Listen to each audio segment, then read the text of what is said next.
মানুষ না হলেও একে অপরকে নাম ধরে ডাকে একটি প্রাণী। অবিশ্বাস্য হলেও সম্প্রতি এক গবেষণায় এমন একটি তথ্য উঠে এসেছে। কয়েক দশক ধরে ক্রমাগত পর্যবেক্ষণ করা হচ্ছিল সেই প্রাণীগুলোকে, যা থেকে জানা যায় এই চমকপ্রদ তথ্য। বিস্তারিত থাকছে ডেস্ক রিপোর্টে। বৈচিত্র্যময় পৃথিবীর অনেক সৃষ্টির রহস্য এখনো অনাবিষ্কৃত রয়ে গেছে, যা আবিষ্কারের জন্য ছুটে চলছেন বিজ্ঞানীরা।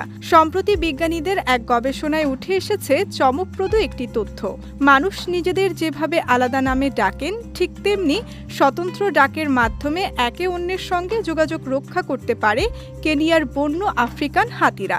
এমনটাই জানিয়েছে যুক্তরাজ্য ভিত্তিক সংবাদ মাধ্যম দ্য গার্ডিয়ান। গবেষণা প্রতিবেদনে দেখা যায় এই হাতিরা তাদের দলের অন্য কোনো হাতিকে সম্বোধন করার জন্য স্বতন্ত্র নামের মতো ডাক ব্যবহার করে। হাতির সাধারণ বা পরিচিত ডাক হলো এক ধরনের গুরুগম্ভীর গুড়গুড় শব্দ। তবে এই ডাকের আবার তিনটি ধরন আছে। দূরে বা দৃষ্টির আড়ালে থাকা হাতিদের সঙ্গে যোগাযোগে এক ধরনের ডাক ব্যবহৃত হয়। একেবারে পাশে থাকা হাতির সঙ্গে যোগাযোগে ব্যবহার করা হয় আরেক ধরনের ডাক। আবার প্রাপ্তবয়স্ক স্ত্রী বা তরুণী হাতিরা যেসব হস্তি শাবকের যত্ন নেয়, তাদের জন্য অন্য এক ধরনের ডাক ব্যবহার করে।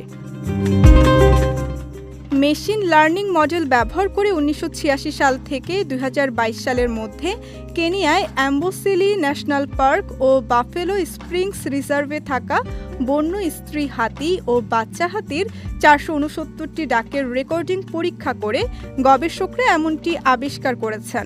কয়েক দশক ধরে ক্রমাগত পর্যবেক্ষণ করা হচ্ছিল হাতিগুলোকে। তাকানোর আকৃতি দেখেও পৃথকভাবে এদের শনাক্ত করা সম্ভব হয়।